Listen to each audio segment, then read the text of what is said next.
आत्मीय भाइयों और बहनों प्रणाम। आपको पुस्तक सावधानी और सुरक्षा गायत्री मंत्र के नह अक्षर की व्याख्या लेखक पंडित श्री राम शर्मा आचार्य पढ़कर सुना रहे हैं।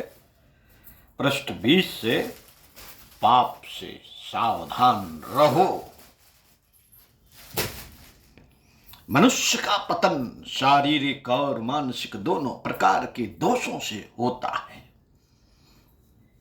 शारीरिक और मानसिक। हमको जिस शारीरिक और व्यवहार संबंधी विषयों में सावधान रहने की आवश्यकता है, उसी प्रकार मानसिक दोषों से भी सतर्क रहने की आवश्यकता है। मानसिक दोष सूक्ष्म इंद्रियों के विषय होने के कारण अधिक कठिनता से दूर किए जा सकते हैं। मानसिक दोष ही वास्तविक पाप है और उनसे प्रत्येक क्षण सावधान रहना, बचे रहना परम आवश्यक। काम, क्रोध, लोभ, मोह, असंतोष, निर्दयता, असंयम, अभिमान, शोक, स्पृहा, ईर्ष्या और निंदा। मनुष्य में रहने वाले ये बाहरी दोष तनिक सा अनुकूल अवसर पाते ही उत्तरोत्तर बढ़ने लगते हैं।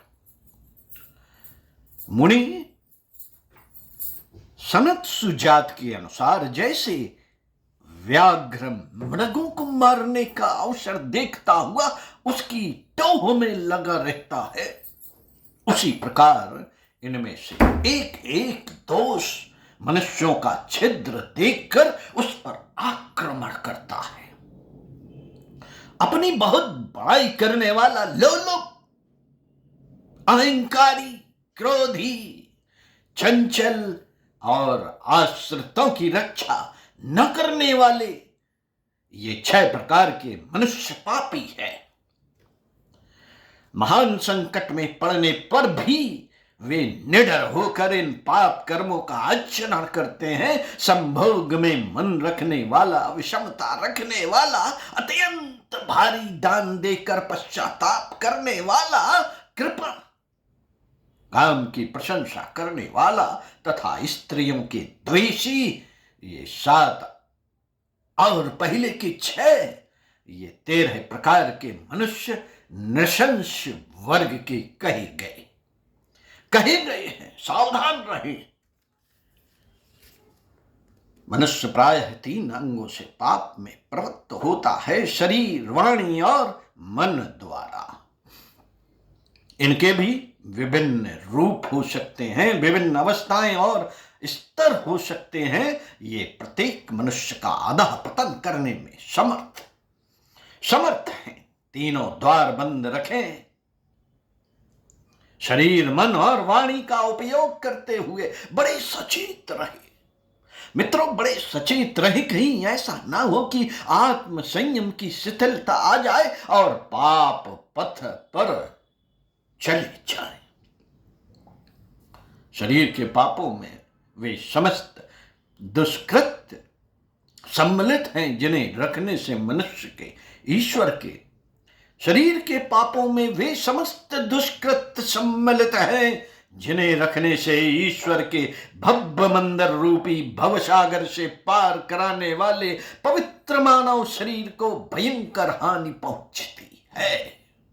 भयंकर हानि पहुंचती है। युग निर्माण सत्संकल्प का एक सूत्र है, शरीर को भगवान का मंदिर समझकर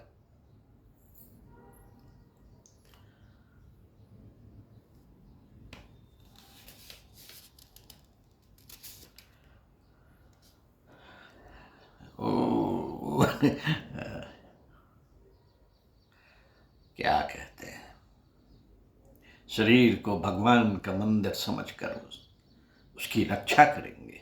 ऐसे ही कुछ है साथियों। तो यही बात इसमें आती है कि शरीर के पापों में वे समस्त दुष्कृत्य सम्मिलित हैं जिन्हें रखने से शरीर के भव्य मंदिर रूपी भवसागर से पाप कराने वाले पवित्र मानव शरीर को भयंकर हानि पहुंचती है। कंचन तुल्य काया में विकार उपस्थित हो जाते हैं, जिससे जीवितावस्था में ही मनुष्य नर्क की यंत्रणाएं प्राप्त करता है। हिंसा प्रथम कायिक पाप है। हिंसा प्रथम कायिक पाप है। आप सशक्त हैं तो हिंसा द्वारा अशक्त पर अनुचित दबाव डालकर पाप करते हैं। मद, ईर्ष्या, द्वेष आदि की उत्तेजना में आकर निर्बलों को दबाना, मारपीट या हत्या करना, जीवन को गहन अवसाद से भर लेना है। हिंसक की अंतरात्मा मर जाती है, उसे उचित अनुचित का विवेक नहीं रहता। उसकी मुख मुद्रा से क्रोध, घृणा, ईर्ष्या, द्वेष की अग्नि निकला करती है। चोरी करना कायिक पाप है। चोरी का अर्थ भी बड़ा व्यापक है। किसी के माल को हड़पना, डकैती, रिश्वत आदि तो स्थूल रूप में चोरी है ही।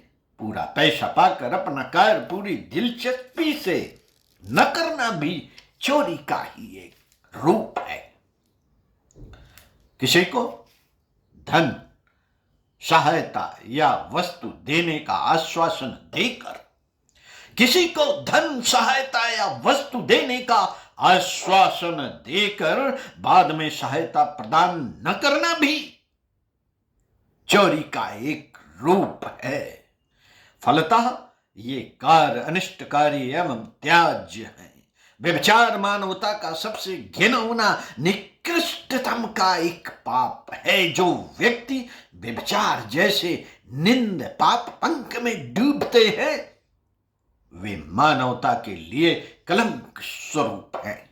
आए दिन समाज में इस पाप की शर्माने वाली गंदी कहानियां और दुर्घटनाएं सुनने में आती रहती हैं। यह ऐसा पाप है, यह ऐसा पाप है जिसमें प्रवृत्त होने से हमारी आत्मा को महान दुख होता है। मनुष्य आत्मग्लानि का रोगी बन जाता है, जिससे आत्महत्या तक की दुष्प्रवृत्ति उत्पन्न होती है। पारिवारिक सांख्य, बाल बच्चों, पारिवारिक सौख्य, बाल बच्चों, पत्नी का पवित्र प्रेम, समृद्धि नष्ट हो जाती है। सर्वत्र एक काला अंधकार मन, वाणी और शरीर पर छा जाता है। ओम शांति। साथियों, अगले वीडियो में आपको पढ़कर सुनाएंगे आलस्य और प्रमाद से बचकर रहिए। सुनते रहिए कुछ अच्छा, पढ़ते रहिए कुछ अच्छा, और स्वाध्याय सत्संग के क्रम को बनाए रहते हुए चिंतन मनन का क्रम भी चलाते रहिए। जीवन जरूर बदले।